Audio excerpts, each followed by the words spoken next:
Hello, I'm SnipingIsFun, and this will be my review of Guitar Hero On Tour and On Tour Decades for the Nintendo DS.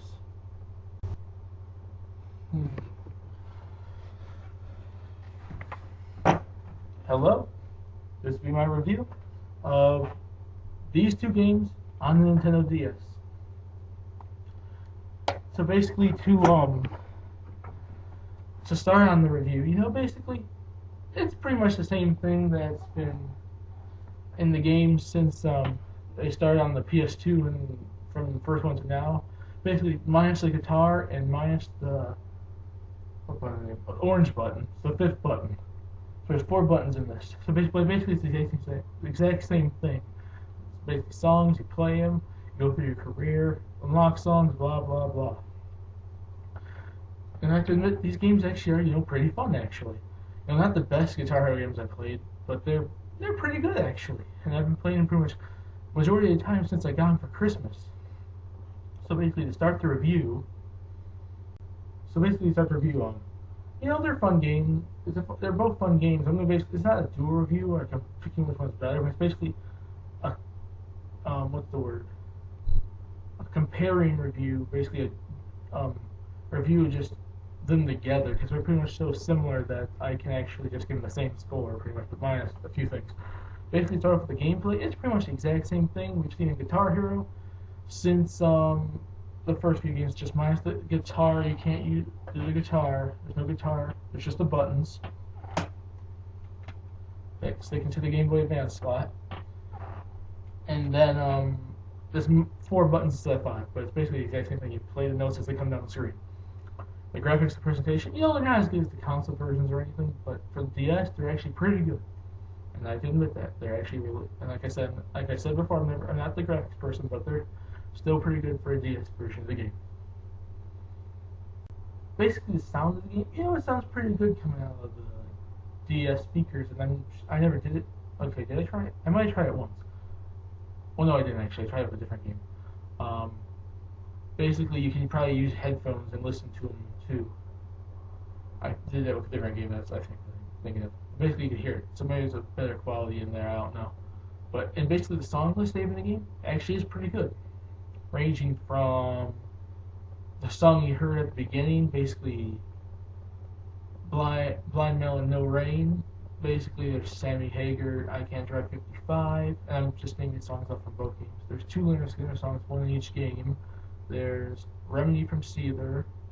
There's a Paramore song, Foo Fighters song. There's a Daughtry song in there on one of the versions on tour.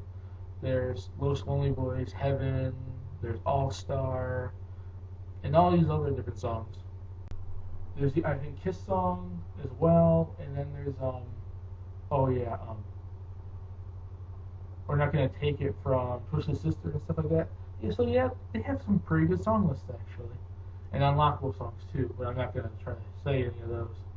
But there's 3 unlockable songs on Tour Decades, and I think there's 1 unlockable song on Tour. Basically, the story of the game, the exact same thing. You take your band, you rise up through the ranks, and you become a popular band, pretty much.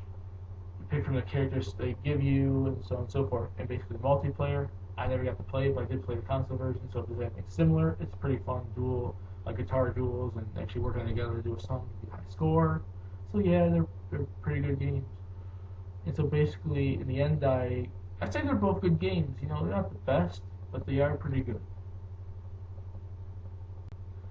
And basically, both of them have some decent songs. But if I had to pick one I liked a whole lot more, it would be On Tour Decades, because I like a lot more songs in that game. I like most of the songs from the modern era, 90s and 80s. The 2000 era is pretty good as well, and the 70s is pretty good as well, and even the unlockable songs, which ranges in variety of decades of 3 unlockable songs. Basically, yeah.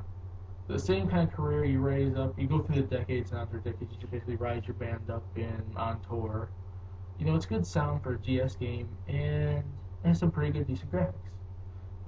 It doesn't have a lot of the stuff from like the console version, like the Rockstar Creator Online, download content, which I could care less about because it's DS.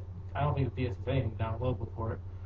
But yeah, the main stuff that really applies to Guitar Hero, just playing the songs and basically all that stuff. So basically, in the end, I give the gameplay a 9 out of 10, the presentation and graphics of the game an 8 out of 10, the sound of the game 9 out of 10, the story of the game an 8.5 out of 10, and the multiplayer game, just based on what I think about it, playing the other games, an 8 out of 10. So in the end, Guitar Hero On Tour and On Tour Decades, both for the Nintendo DS, gets an 8.5 out of 10, which is the exact same score that I gave Guitar Hero 5, because they're pretty similar anyways. And pretty much this would probably be one of my last Guitar Hero Rock Band reviews, because since they're so similar, I'm pretty much going to say the same thing every time, unless I do a Guitar Hero 6 or Rock Band 3 or something like that review, I don't know. But basically, I was going to be doing a Guitar Hero Van Halen review around Christmas time, but I decided not to. All I can say is that game's pretty good. It's a good song list, most part, and it's a pretty good game. That's all I'm going to say about that. And to end off this review, I'm going to play another game on this game on easy this time, just so I don't mess up too much, because if you notice at the beginning I messed up because I was trying to get the camera to work and everything, and that song is Sammy Hagar, I Can't Drive 55.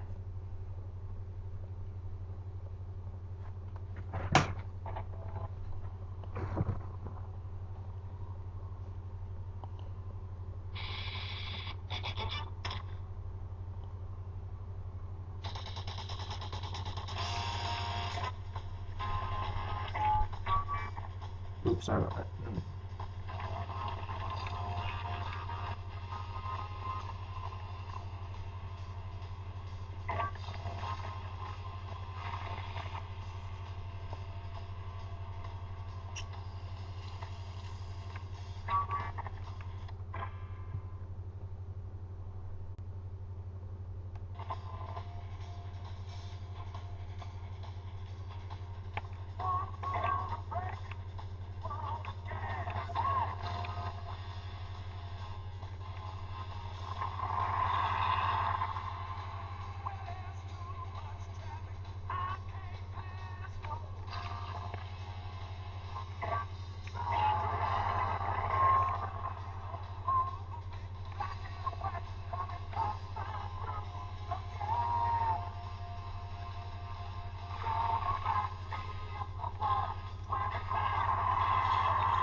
There you go.